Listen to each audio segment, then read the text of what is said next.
この動画は過去動画の再放送です。途中紹介されている別動画は、現在アップされていないものもあり、リンク切れしている場合がありますが、ゆっくり再アップしていきますのでお待ちくださいね。それではご覧ください。こんにちは、斉藤直樹です。今回は初心者必見。これさえ直せば絵が上手くなります。上達のポイント5選ということで、よく初心者の人がしてしまいがちな勘違いを今日は紹介していきたいと思います。その勘違いさえ直せば、ものすごい速さで成長していったり、あるいは絵をすぐにうまく描くことができるようになるのにってね、プロの目から見ると結構もったいないことしてるなっていう人が多いんですよね。しかもね、うまく描けないだけならまだしも、その勘違いがあるせいでそもそも、私は絵が下手だから絵を描くのに向いてないのかもしれない。私なんかが絵を描いちゃいけないんじゃないだろうか。なんてね、絵を描くこと自体を諦めてしまっている人も非常に多いんです。これが一番もったいないですよね。でも、はっきり言いますよ。そんなことは絶対ないです。絵はね、描けば描くほど誰でも上手くなります。ただただ、もったいない勘違いをしている人が多いだけなんです。この動画を見ていただければ、そんなもったいない勘違いが何かを知っていただけて、そういう描き方していいんだ。それだったら私もできるかも。本当にうまく描けちゃった。もっと描きたい。なんていう風にね、効率的に上達していくためのポイント。しかもそれだけじゃなくて、どんどん絵が描きたいって思えるようなね、絵をうまく描けちゃうテクニックを知っていただけると思います。ぜひ最後までお付き合いください。それでは早速行ってみましょう。間違っちゃダメという勘違い。まずね、これが一番多いかなって思う、初心者ほど勘違いしていることの一つに、間違った線を描いちゃダメという勘違いがあると思います。よくね、めちゃめちゃ絵が上手い、プロのライブドローイングなんかを見ていると、まるでね、もう完成図が見えているかのように、シュシュシュシュシュって綺麗な線を一発で引いていく光景を目にすることがあると思うんですが、そのイメージが頭にこびりついちゃって、そうか、絵ってあんな風に描いていかなきゃいけないんだなんてね、思い込んでしまう人が多いと思うんです。いや。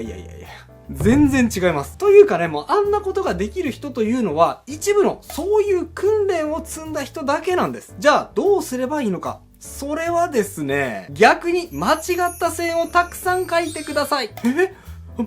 間違っていいのってびっくりしましたか？はい、そうです。しかも、それだけじゃありません。いっぱい間違ってほしいんです。というか、間違った線をいっぱい描いた分だけ、それだけ絵って上手くなります。どういうことか説明しますね。それにはまず、実際に絵を描く過程を見た方が早いでしょう。僕は普段ですね、こんな風に絵を描いていくことが多いです。まずね、笑顔の絵が描きたいなっていう風に思ったら、もう顔のバランスとか構造とかね、そんなに考えないで、とにかく描きたいように笑顔っぽい落書きをしていきます。もうね、清書とか思わないでくださいね。あくまで落書き。さらーっとね、もうできるだけ力の抜けたような線で描いていきます。はい、こんな感じ。こんなもん誰でも描けるでしょ？そしたらね、その描いた落書きをよく見て、もうちょっとこういう笑顔にしたいなってこの時点で思ったとするじゃないですか。そしたらですね、今の落書きをもう一回透かして、もうちょっとだけ自分の理想に近づけながら描いてみるんですよ。はい、2回目の笑顔はこんな感じ。でね、その絵をもう一回よく見ます。そうするとね、笑顔はいい感じになったんだけど、もうちょっとなんかこう、リアルな人間寄りにしたいな、なんてこの時点で思うじゃないですか。そしたらそこでもう一回その絵を透かして、3回目を描いていきます。今度はちょっとだけ形を整える感じで描いていきますね。輪郭をちょっとシャープにとか、髪の毛の生え方がどうとか、そういうことをここで初めて意識しながら描いていきます。はい、こんな感じ。さっきよりもだいぶいい感じになってきましたね。で、さらにこの段階でよく見て、もうちょっとこうなったらいいのにな、なんていうところを発見したら、もう一回描いていく。これを繰り返していくともうどんどん絵って洗練されていくでしょ？でも今やったことって最初から間違えないように描いていきましたか？逆ですよね。間違った線をたくさん描いていって、その中から自分の理想の線を探り当てていくような作業だったと思います。そうなんです。絵はですね、正確な線をいっ発で描くのではなく、間違った線をもうたくさん描いていって、その中から自分がこれがいいなっていう線を選び取っていくように描いていく。その方が絵が断然生き生きしますし、誰にでもできる上達法だと思います。間違っちゃダメって言われるとちょっと萎縮してしまいそうですけど、どんどん間違っていい、むしろ間違えって言われた方が気楽に描けますよね。線から描かなきゃいけないという勘違い。でね、線の描き方を紹介しておいて、次にこれを紹介するのはちょっとびっくりしちゃうかもしれませんが、そもそもね、線から描かなきゃいけないっていう風に思い込んでいること自体が、ブブー、間違いなんです。はい。ちょっとびっくりですよね。でもね、考えてみれば当然のことなんです。だって、さっきの描き方を見ていて、半分の人は、こう思いませんでした？そんな何回も書き直すの？超めんどくさそうなんですけど。はい。わかります。僕もね、あんなに何度も書き直すのはもう正直ちょっと疲れるなって思ってしまうこと、よくあります。何度も書き直すのは嫌。でも変な絵を描くのはプライドが許さない。なんとか楽してうまい絵を描く方法ってないだろうか。そう考える人も多いと思うんですよ。そんな時はですね、線ではなく色で描いていく。これです。はい、さっきはですね、こんな風に線で描いていきましたよね。でもこれだと何度も新たに描き直さなければいけない。めんどくさい。そんな時にはもうこんな風にね、色でバーっと、このぐらいの感じかなーって、輪郭の形を面で描いていきます。いきなり肌色を塗っていってもいいですし、色はね、後で考えたいなっていう人は、最初はね、グレーで塗っていっても大丈夫です。そしたら仮置きでもいいので、目とか鼻とか口とかもね、このぐらいの位置にあるかなーって、とりあえず線ではなく色で乗せていってみます。次にね、髪の毛ももう線では描きません。こんな風にね、色でパーッともう描いていくっていうよりかは、もう塗ってっちゃう感じです。でね、もう色で描いていく場合には、もう線のようにね、もう一回トレースなんてまどろっこしいことはしません。だってもうちょっとボリュームが欲しいなっていう時にはちょっと付け足していけばいいわけですし、もうちょっとスリムにしたいなっていう時には色を削っていけばいいだけなんですから。書き直さなくてもいい分めちゃくちゃ簡単でしょ？はい。大体の髪の毛ができましたので、今度は表情。髪の毛や輪郭を描いていく時よりも、ちょっと線で描いていくようなニュアンスは含まれますが、こっちもなるべく色で描いていくような意識で描いていきます。なんならね、目の輝きとかもこの時点で書き込んでも大丈夫です。はい。ある程度線ではなく色で描いていって、顔全体のイメージがつかめましたよね。もうね、この状態で色を乗せていって完成でもいいですし、もしやっぱり線画が欲しいなっていう時には、もうね、この上から線を描いていけばいいんです。そうすると、ほら、さっきは何度も間違って線を描き直してやっと完成しましたけど、このやり方だとですね、もう理想的な形の上から線を描いていっていますから、何度も修正を重ねることなく、すぐに魅力的な線を描くことができちゃうんです。で、最後にグレーだったものに改めて色をのせてあげる。はい、バケツツールでこんな風に色を塗っていってあげるだけでいいです。あらかじめレイヤー分けしていれば、色に変換する時も楽ちんですね。はい。これだけ。ね。このやり方めっちゃいいでしょ？完成したら終わりという勘違い。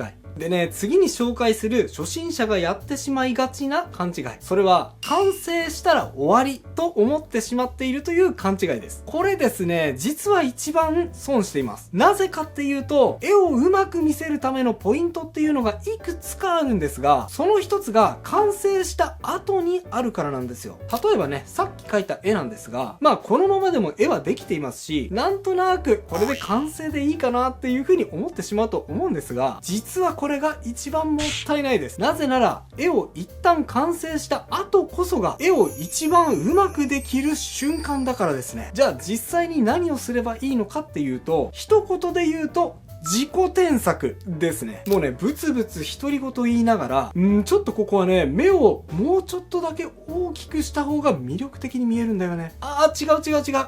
ここの書き込みはもうちょっと増やしてあげなきゃ。前髪はね、もうちょっと毛束を増やして、サラサラっと見えるようにした方が魅力的に見えると思うんだよ。なんていう風にね、誰かにアドバイスするかのように、自分の絵を添削してみてください。そうすると、ほら、さっきまで完成だと思っていた絵が、なんだかさっきよりも魅力的な絵になっちゃったでしょ？ほら、切り替えてみると、一目瞭然ですよね。でね、このやり方の何が一番いいかっていうと、絵を上手くなりたいって思っている人は結構たくさんいると思うんですよ。でも実は今紹介したようなことを実際にしている人って多分全体の 1% もいないと思うんですよね。大体の人は絵が完成したらそこで終わりです。だって完成した後で手を入れるなんてちょっとめんどくさいと感じちゃうじゃないですか。でもどうですか？今見てそんなに面倒そうに見えました？むしろあんなちょっとのことで完成度が上がるんだとしたらすっごいお得じゃんって思いましたよね。でもほとんどの人がこれをしません。だからほとんどの人がやらない中、あなただけがこの方法を実践したとしたら、あなただけが周りよりも一段階絵が上手くなってしまうわけなんですよ。これはもうやらないわけにはいきませんよね。全部ちゃんと書かなきゃいけないという勘違い。はい。でね、次に紹介する初心者がやってしまいがちな勘違い。それは全部をちゃんと書かなければいけないと思い込んでいるという勘違いです。これは特に真面目な人ほどやってしまいがちな勘違いですね。絵を描いていくとどうしてもですね、その絵の中でここはちょっとうまく描けなかったな、なんていう反省点が出てくると思うんです。例えばですね、さっきの絵を見てこんな風に口がうまく描けなかったな、なんていうことがあったとするじゃないですか。もうなんか描いても描いても口がうまく描けない。そんなこともあると思うんです。でね、ここで真面目な人って口をもうどうしてもどうあってもうまく描かなきゃいけないって思い込みがちだと思うんですね。それはそれですごく大事なことなんですが、でも手っ取り早くその絵をうまく見せる方法を考えると、実は口をうまく描く必要って必ずしもないと思いませんか？じゃあどうすればいいのか。ちょっとこれもしかしたらみんなびっくりしてしまうかもしれませんが、言いますね。絵を描いてみて、ここうまく描けなかったなっていうところがあったとしたらですね、積極的に隠しちゃって大丈夫です。はい。もうね、自信がないところは何かを使って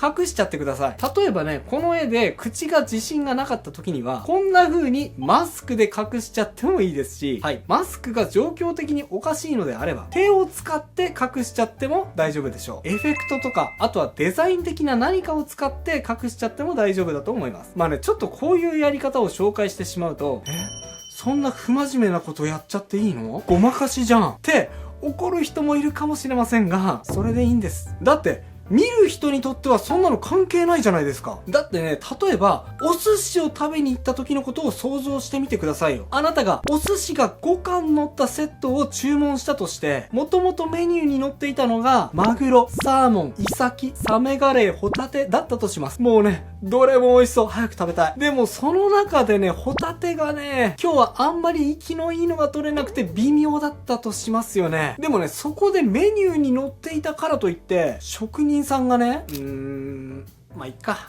乗っけちゃえ、って出されるよりも、すいませんお客さん。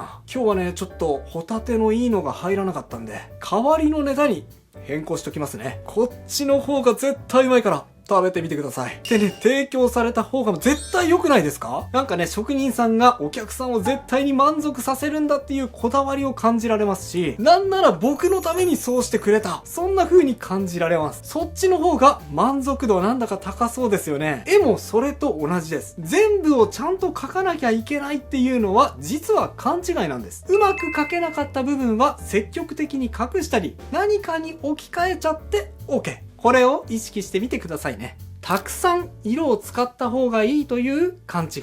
で、今日紹介する最後のポイント。初心者がしてしまいがちな勘違い5つ目は、たくさん色を使った方がいいという勘違いです。これですね、結構よく見る光景なんですが、色塗りが苦手な人がどうやって色を塗っていくのかっていうとですね、こういう例がとても多いです。